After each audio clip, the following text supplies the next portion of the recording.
You're listening to an Airwave Media Podcast. This episode is brought to you by 20th Century Studios' The Amateur. When his wife is murdered, Charlie Heller, the CIA's most brilliant computer analyst, must trek across the globe and use his only weapon, his intelligence, to hunt down her killers and enact revenge. Starring Academy Award winner Rami Malek and Academy Award nominee Lawrence Fishburne. The Amateur. Rated PG-13. Only in theaters April 11th.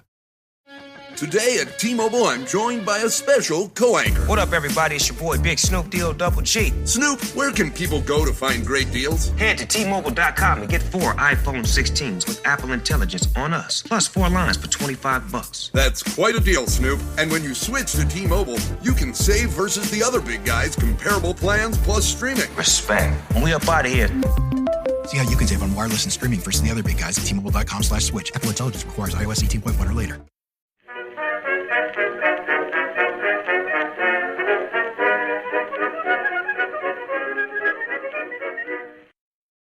When we look back at the Second World War, we often break it up into kind of chunks, sort of manageable pieces.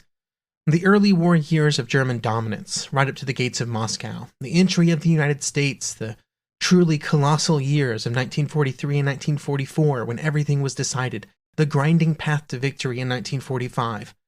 And within those different eras of the war, there are periods of time with their own narratives. For example, the previous season of this podcast was focused on the growing conflict as the fighting expanded beyond the borders of Poland in both Eastern Europe and Western Europe. The newest season of the podcast, which I'm titling If Necessary Alone, covers the period after the fall of France when the British Empire was the sole major power at war with both Germany and Italy. The British Empire spanned around the entire globe, and in the actions that followed between the summer of 1940 and the summer of 1941, the British would call on that empire for support, both in the home islands of Europe, the Middle East, and Africa, as it tried to find a way to end the German and Italian advances in those theaters.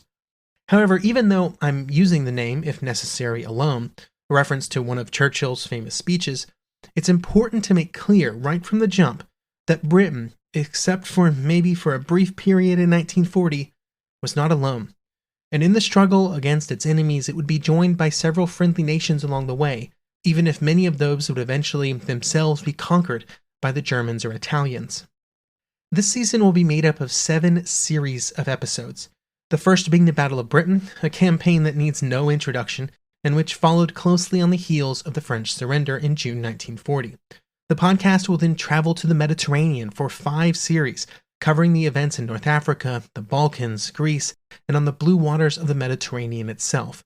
This was the critical theater of operations during the first half of 1941, as the German invasions pushed south and the Italians attempted to extend their control of North Africa all the way to the Suez Canal. There will also be a series on the wider naval war throughout the Atlantic and other oceans.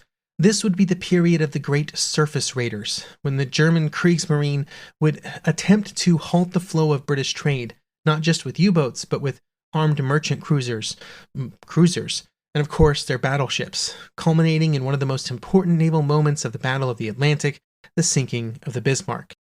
Perhaps the best introduction to the topics for this season come not from modern day, but from history itself, in a speech that just about everybody probably knows at least a few words of. I have a recording here because while I have many goals with this podcast in the coming years, maybe it's a decade, I don't know, one of them is to never slip into an impression of the speaker of this speech. I don't think I could avoid it in this case. So here is maybe the best way to introduce Season 4 of History of the Second World War, if necessary alone, from his speech on June 4th, 1940, Winston Churchill. Sir, I have myself full confidence that if all do their duty, if nothing is neglected, and if the best arrangements are made, as they are being made, we shall prove ourselves once more able to defend our island home, to ride out the storm of war, and to outlive the menace of tyranny, if necessary for years, if necessary alone. At any rate, that is what we are going to try to do. That is the resolve of His Majesty's government, every man of them. That is the will of Parliament and the nation. The British Empire and the French Republic, linked together in their cause and in their need, will defend to the death their native soil, aiding each other like good comrades to the utmost of their strength. We shall go on to the end. We shall fight in France. We shall fight on the seas and oceans. We shall fight with growing confidence and growing strength in the air. We shall defend our island, whatever the cost may be. We shall fight on the beaches. We shall fight on the landing grounds. We shall fight in the fields and in the streets. We shall fight in the hills. We shall never surrender. And if, which I do not for a moment believe, this island or a large part of it were subjugated and starving, then our empire beyond the seas, armed and guarded by the British fleet, would carry on the struggle until, in God's good time, the new world, with all its power and might, steps forth to the rescue and the liberation of the old. And while this introduction episode serves as the introduction to a new season, it also brings us to a new series, the Battle of Britain, something that would occur starting roughly with when Winston Churchill made that speech.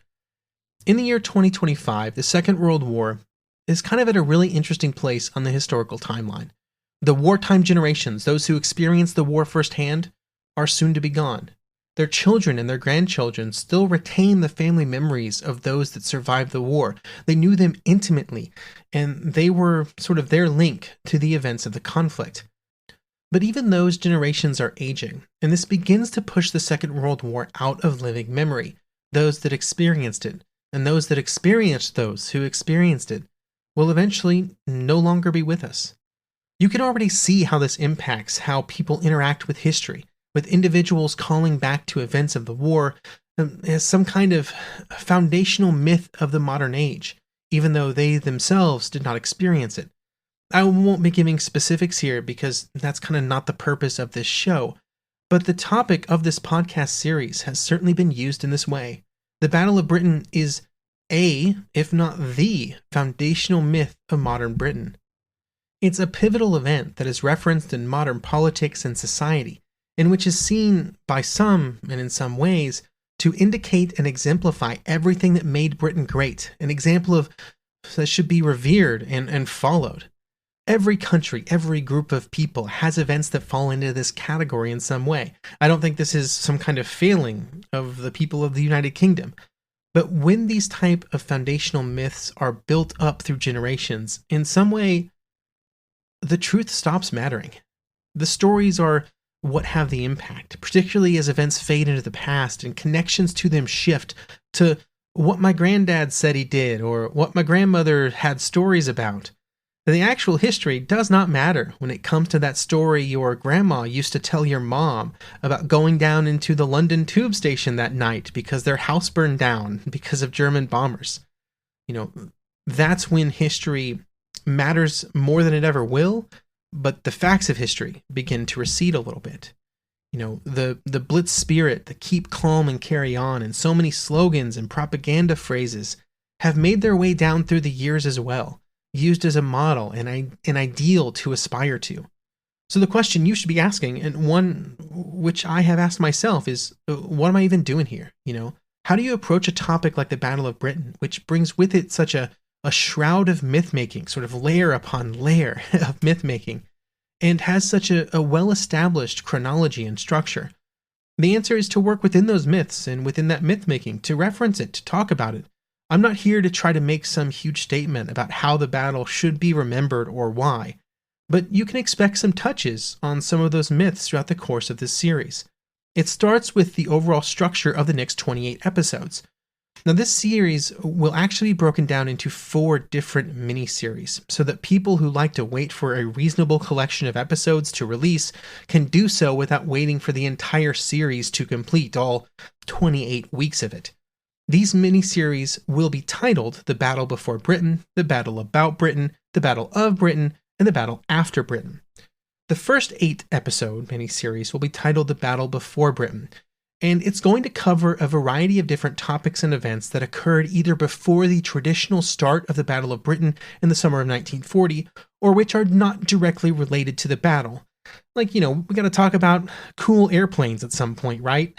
So it goes in those 8 episodes. Then after that, there will be a 9-episode miniseries titled The Battle About Britain, which will be spent discussing the entire purpose of the battle, the invasion. Often forgotten in the heroic tales of aerial combat over southern Britain from June to September 1940 is the fact that those aircraft were just the first phase of the German plan, with the most important actually being what came after, or what was supposed to come after, which was the eventual invasion of Britain to put an end to British resistance. This invasion would of course never happen, but it is the entire reason that the aerial battle occurred, and its existence as a plan would have crucial ramifications for both the German plans and the British response.